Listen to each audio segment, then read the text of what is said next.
भारत के haunted places की जब बात आती है तो भानगढ़ फोर्ट का नाम सबसे पहले आता है। यहाँ की कहानियाँ और किस्से लोगों के बीच काफ़ी मशहूर है। भानगढ़ फोर्ट जो राजस्थान में स्थित है, एक ऐसी जगह है जहाँ रात को जाने से लोगों को डर लगता है। कहा जाता है कि जो भी रात को इस किले में जाता है वो कभी वापस नहीं आता। इस भयंकर जगह की कहानी शुरू होती है 1573 में, जब राजा भगवंत दास ने अपने बेटे माधव सिंह के लिए ये किला बनवाया था। लेकिन एक समय ऐसा आया जब इस किले की खुशियां खत्म हो गई और ये जगह भूतिया घर बन गई। आज भी लोग कहते हैं कि इस किले से चिल्लाने की आवाज़ें सुनाई देती हैं और रात को इस जगह जाने से लोगों को डर लगता है। इस किले के हॉन्टेड होने के पीछे कई अलग अलग कहानियां सुनाई जाती हैं। सभी कहानियों में सबसे मशहूर है राजकुमारी रत्नावती की कहानी। एक बहुत सुंदर राजकुमारी थी जिसका नाम था रत्नावती। वो इस किले में रहती थी।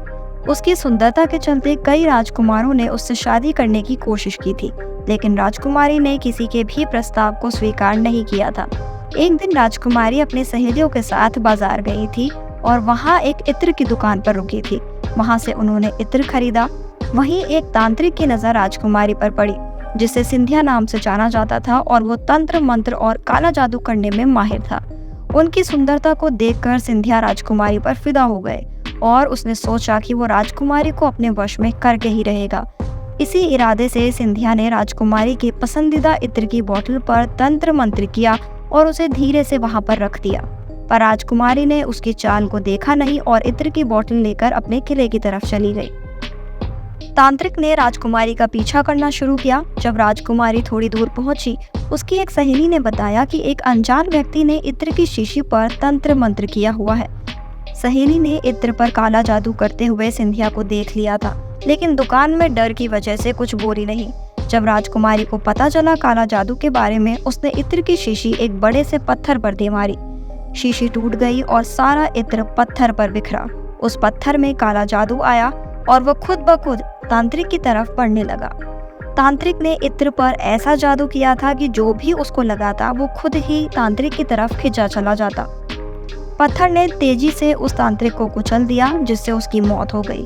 उसने अपनी मौत से पहले श्राप दिया कि राजकुमारी समेत इस किले में रहने वाले सभी लोग जल्दी एक दर्दनाक मौत मरेंगे और उनकी आत्माएं हमेशा के लिए इस किले में भटकेंगी। इस हादसे के कुछ ही समय बाद भानगढ़ के आसपास युद्ध हुआ और अजबगढ़ की सेना ने भानगढ़ के किले पर हमला किया।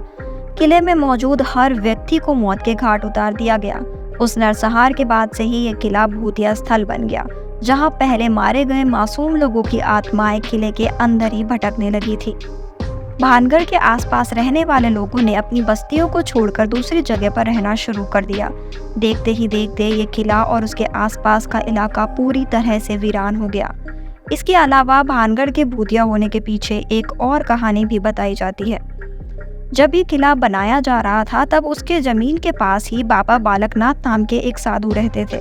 जब किला बनने की खबर मिली तो उन्होंने राजा भगवंत सिंह को संदेश भेजा कि वो अपने किले को इतना ऊंचा ना बनाए कि उसकी परछाई उनकी कुटिया तक पहुंच जाए।